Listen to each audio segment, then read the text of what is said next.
जय भीम साथियों,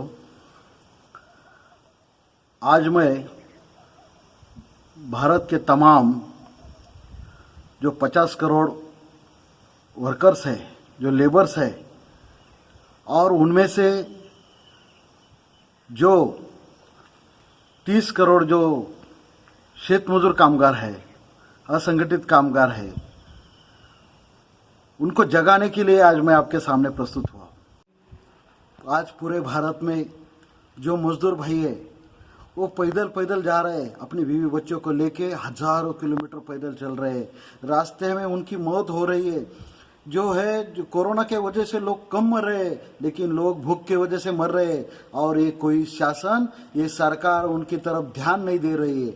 और अभी हमें खुद के ऊपर ध्यान देना पड़ेगा। हम एकजुट नहीं है, क्योंकि ये उद्योगपति की तरफ ध्यान दे रही है। उद्योगपतियों के बच्चों को प्लेन से लाया जाता है, लेकिन हमारे वर्करों को पैदल पैदल चल के उनके बीवी बच्चों को भूखे नंगे पैर चलना पड़ता है, रास्ते में मरना पड़ता है।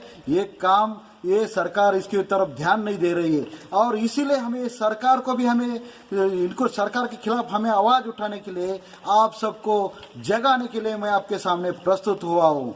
और क्योंकि बाबा साहब ने हमें जो अधिकार दिए थे वो प्राप्त आपको बताने के लिए, और वो अधिकार हमें प्राप्त कैसे करने हैं ये आपको बताने के लिए मैं आपके सामने प्रस्तुत हुआ हूँ। बाबा साहब ने बड़ी मेहनत से, जब बाबा साहब 27 जुलाई 1942 को जब बाबा साहब भारत के वाइसराय के मंत्रिमंडल में जब लेबर मिनिस्टर हुए, तभी बाबा साहब ने वर्करों के हित में मिनिमम वेजेस एक्ट लाया, बाबा साहब ने फैक्ट्री डिस्प्यूट एक्ट लाया। और आज ये क्या हो रहा है? आज ये भारत की जो सरकार है, आज ये कोरोना के नाम पे, ये लॉकडाउन के नाम पे इन्होंने पूरा वर्करों का जो कामगार है, कामगारों को शोषण करने का काम किया है। इन्होंने आज जो है फैक्ट्री डिस्प्यूट एक्ट पूरी तरह से इन्होंने खारिज कर दिया। इन्होंने जो है मिनिमम डेली वेजेस एक्ट, जो मिनिमम वेजेस एक्ट था, वो खारिज कर दिया। एक तो पहले से ये लोग, कभी कोई भी शासन हो, ये लोग वर्करों के हित में कोई काम नहीं करते थे। क्योंकि जब बाबा साहब ने 1942 को जब बाबा साहब लेबर मिनिस्टर बने, तब जब बाबा साहब ने ये जो मिनिमम वेजेस एक्ट का निर्माण किया था, और उस टाइम में प्रावधान ये था, अगर कोई आदमी, कोई उद्योगपति किसी वर्कर को अगर किमान वेतन नहीं देता है, मिनिमम वेतन नहीं देता है, तो उसको उस टाइम में 500 रुपया फाइन लगता था। लेकिन आज तक इन्होंने उसमें कुछ फाइन में बढ़ोतरी नहीं की, क्योंकि ये लोग आज तक जो सरकारें हुई वो लोग उद्योगपतियों के चमचे हुए, उद्योगपतियों के वजह से इनकी सरकारें चली, इसलिए इन्होंने वर्करों के लिए हित में कोई काम नहीं किया। और आज भी ये हुआ है, आज तक 500 रुपया ही फाइन है अगर कोई किमान वेतन, मिनिमम वेतन नहीं देता है तो। लेकिन इसके आगे ये बीजेपी सरकार ने, मोदी सरकार ने तो पूरी तरह से किसी को मिनिमम वेतन मिले या ना मिले, अगर कोई उद्योगपति किसी वर्करों को ना दे तो भी चलेगा, उसके ऊपर कोई कार्रवाई नहीं होगी।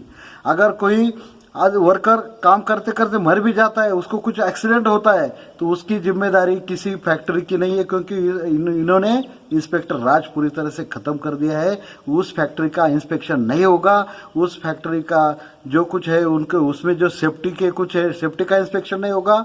उसका मिनिमम के लोग मिनिमम डेली वेजेस पे काम करते हैं कि नहीं, उनको मिनिमम वेजेस मिलता है कि नहीं मिलता है, उसका कोई इंस्पेक्शन नहीं होगा। इंस्पेक्टर राज खत्म करने के नाम पे और उद्योगपतियों की चापलूसी करने के नाम पे इन्होंने लॉकडाउन का और इस कोविड-19 का पूरी तरह से फायदा उठा के पूरे वर्करों को नेस्त नाबूद करने का काम इस मोदी गवर्नमेंट ने किया है। और हमें अभी एक तो पहले से हमें जो हमारे शेत मजदूर भाई थे, जो आज जो 50 करोड़ जो असंगठित कामगार है, उनमें से 30 करोड़ जो भारत के 30 करोड़ जो तमाम जो शेत मजदूर वर्कर्स है, वो तो 100 रुपये और 150 रुपये पे काम करते। उनको तो पहले से डेली वेजेस मिलता, मिनिमम वेजेस नहीं मिलता था, पहले से उनका शोषण होता था। अभी भारत में, भारतीय संविधान में इसका प्रोविजन किया है, और इसमें ILO convention, international labour organisation में इनका कन्वेंशन हुआ है। उसमें भी अगर ये मानवाधिकारों के खिलाफ ये लोग काम कर रहे हैं, ये सभी काम करते हुए हम लोगों को ये सोचना पड़ेगा जो जैसे ही लॉकडाउन खत्म होगा, हम सारे वर्करों को एकजुट होके इसके खिलाफ हमें एक्शन लेना पड़ेगा, क्योंकि बाबा साहब की वजह से हमें जो सारे प्रोविजन मिले थे, हमें जो प्रावधान मिले थे, जैसे कि हमें बाबा साहब ने जो मिनिमम वेजेस एक्ट था, बाबा साहब ने जो 8 घंटे की ड्यूटी की थी, पहले 14 घंटे काम करना पड़ता था, बाबा साहब की वजह से 8 घंटे हुआ। और अभी ये सरकार ने फिर से, अभी राजस्थान सरकार है हो, मध्य प्रदेश सरकार हो, या ये जो है गुजरात सरकार है, इधर 8 घंटे का काम 12 घंटे तक किया है। मतलब फिर से शोषण करने का काम ये सरकार कर रही है। और दुनिया में शोषण कहीं भी हो, शोषण के खिलाफ आवाज उठाना हमारा कर्तव्य है। हमें एकजुट होकर लड़ना पड़ेगा। और हम सभी जो वर्कर संगठन चलाते हैं, सभी को हम अपील करते हैं, क्योंकि अभी हमें लड़ना है। अभी हम जो है एकजुट होके हमारी जो लड़ाई है, हमारी लड़ाई अभी जो उद्योगपतियों के खिलाफ है, क्योंकि इस सरकार ने ये जो 68,000 करोड़ रुपया उद्योगपतियों को, पूंजीपतियों को उन्होंने उनका कर्जा माफ कर दिया, लेकिन इधर के वर्करों का जो महंगाई भत्ता बोलते हैं, महंगाई भत्ता है, डेली अलाउंस डीए बोलते हैं, वो सभी कैंसिल कर दिया, वो सब रद्द कर दिया। मतलब ये सब वर्करों के, कामगारों के खिलाफ काम करने वाली सरकार है। उनको पूरी तरह का उनका शोषण करने का यही एक काम है। और मैं तो यही बोलता हूँ, इनके खिलाफ अगर हम इंटरनेशनल कोर्ट में या इंटरनेशनल ह्यूमन राइट में हम जाएंगे, इनके खिलाफ हमें कार्रवाई करनी पड़ेगी, क्योंकि ये गवर्नमेंट इधर आदमियों का शोषण करती है, वर्करों का शोषण करने वाली सरकार है। इन्होंने टैक्स उनको लगाना चाहिए था। अगर कोविड-19 में इनको टैक्स वो उद्योगपतियों को लगाना चाहिए था, लेकिन उनको खड़ा करते करते इन्होंने सभी वर्करों को नेस्त नाबूद करने का जो काम किया है, हम उसका निषेध करते हैं। और इसके आगे अभी तो हमने बोला था, पिछले टाइम में हमने 14 जनवरी 2020 को हमने आंदोलन किया था नासिक में, क्योंकि जो देश के पूरे जो शेत मजदूर है, उनको किमान वेतन मिनिमम वेजेस नहीं मिलता है, उनको मिलना चाहिए। उनके लिए शेत मजदूर महामंडल स्थापन करना चाहिए। इसके लिए हमने आंदोलन किया था। अभी तो हमें उसके लिए हमें जो है, हमारी जो संगठन है राष्ट्रीय शेत मजदूर संगठन, उसकी तरफ से हमने आंदोलन किया था। और हम जो संगठन चलाते, राष्ट्रीय शेत मजदूर संगठन और राष्ट्रीय माथाडी जनरल कामगार संगठन, इनके माध्यम से हम अभी हमारी लड़ाई आगे जारी रखेंगे। और जरूर इसके आगे हमारे राष्ट्रीय शेत मजदूर संगठन, राष्ट्रीय माथाडी जनरल कामगार संगठन, हम सबसे अपील करते हैं, अभी जो देश के तमाम जो वर्कर्स है, जो शेत मजदूर है, जो असंगठित कामगार है, सबने आपने एकजुट होना है। अभी आप नहीं जागेंगे तो आप खत्म हो जाओगे, और आपको खत्म करने का काम ये मोदी सरकार कर रही है। अभी मेरी आपसे अपील है, अभी नहीं जागोगे तो सवेरा नहीं होगा, आपको जागना ही पड़ेगा मजदूर भाइयों।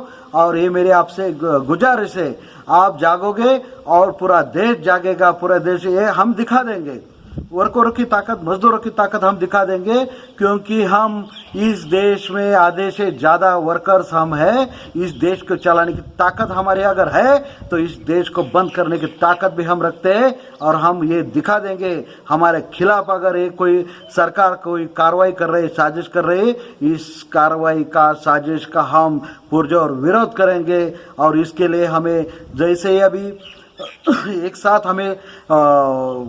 आएंगे, और इसका पहला आंदोलन फर्स्ट स्टेज है, सबसे बड़ा आंदोलन जो होगा 26 जून को हम लोग मीटिंग रखेंगे। 26 जून को छत्रपति शाहू महाराज जयंती है, उस टाइम में हम मीटिंग रखेंगे। आशा करते तब तक कोविड-19 का ये थोड़ा सा खत्म हो जाएगा। और उसके बाद में 27 जुलाई को, जिस दिन बाबा साहब ने इस भारत में कामगार मंत्री की शपथ ली थी, उसी दिन का औचित्य देख के हम इस देश में बड़ा से बड़ा आंदोलन करेंगे और बाबा साहब को हम सलामी देंगे। बाबा साहब ने जो हमें जगाया है, बाबा साहब ने जो अधिकार दिए, वो प्राप्त करने के लिए हम 27 जुलाई को इस देश में बहुत बड़ा आंदोलन करेंगे। और उसके लिए आप लोग सब तैयार हो जाएंगे और सब संगठित होके आप लोग इकट्ठा हो जाएंगे और आप लोग संघर्ष में हमारा साथ देंगे, ये आशा करता हूँ। जय भीम, जय बुद्ध, जय प्रबुद्ध भारत, जय कामगार।